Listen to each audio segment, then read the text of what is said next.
ગુજરાતની ફિલ્મ ઇન્ડસ્ટ્રીની બધી જ ખબરો માટે તથા ગુજરાતની બધી જ ખબરો માટે અમારી ચેનલને સબસ્ક્રાઇબ કરો લાલ બટન દબાવીને અને બાજુમાં આપેલા બેલ આઇકનને પણ દબાવવાનું ના ભૂલતા જેથી તમને મળશે નોટિફિકેશન સૌથી પહેલા અને તમે વિડીયો જોઈ શકશો સૌથી પહેલા। નમસ્કાર મિત્રો, તો આજે આપણે વાત કરવાના છીએ આપણા ઢોલિવૂડ કિંગ વિક્રમ ઠાકોરના આવનારા નવા ગીત વિશે।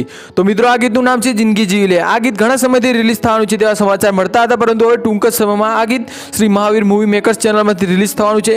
આ ગીતમાં વિક્રમ ઠાકોર કંઈક નવા અને અલગ જ અંદાજમાં લાઈફને ફૂલ મોજ મસ્તી કરતા એન્જોય કરતા જોવા મળશે। આ ગીત ખૂબ જ મોટા બજેટમાં બનાવવામાં આવ્યું છે। વિક્રમ ઠાકોરના બધા જ ગીતો કરતાં આ ગીત કંઈક નવા અને અલગ જ અંદાજમાં અને અલગ જ લોકેશનમાં શૂટ કરવામાં આવ્યું છે। આ ગીતનું ડાયરેક્શન પંકજ નિમાવતે કર્યું છે। આ ગીતમાં મ્યુઝિક મયુર નાડિયાએ આપ્યું છે। વિક્રમ ઠાકોરની બધી જ ફિલ્મોના પ્રોડ્યુસર હસમુખ પટેલ હોય છે, તે જ રીતે પહેલીવાર હસમુખ પટેલ વિક્રમ ઠાકોરના ગીતમાં પ્રોડ્યુસર છે। વિક્રમ ઠાકોરના અત્યાર સુધીના બધા જ ગીતો સુપરહિટ રહ્યા છે, મિલિયનમાં વ્યૂઝ પાર કરી ચૂક્યા છે। તો તેમનું આવનારું આ નવું ગીત સુપરહિટ જશે અને મિલિયનમાં વ્યૂઝ પાર કરશે તેમ આપણે કહી શકીએ, કારણ કે આ ગીતમાં વિક્રમ ઠાકોર કંઈક નવા જ અવતારમાં જોવા મળશે અને આ નવો અવતાર લોકોને જરૂર પસંદ આવશે તેમ આપણે કહી શકીએ। તો મિત્રો, વિક્રમ ઠાકોરનું આ નવું ગીત જિંદગી જીવી લે શ્રી મહાવીર મૂવી મેકર્સ ચેનલમાંથી ટૂંક જ સમયમાં રિલીઝ થશે। તો ચોક્કસથી આ ગીતને જોવાનું ભૂલતા નહીં અને જો તમને વિડીયો પસંદ આવે તો વિડીયોને લાઇક કરજો અને વિક્રમ ઠાકોર માટે એક કોમેન્ટ કરવા ના ભૂલતા, તેમજ આ વિડીયોને શેર કરજો। અમારી ચેનલને પણ સબસ્ક્રાઇબ કરવા ના ભૂલતા।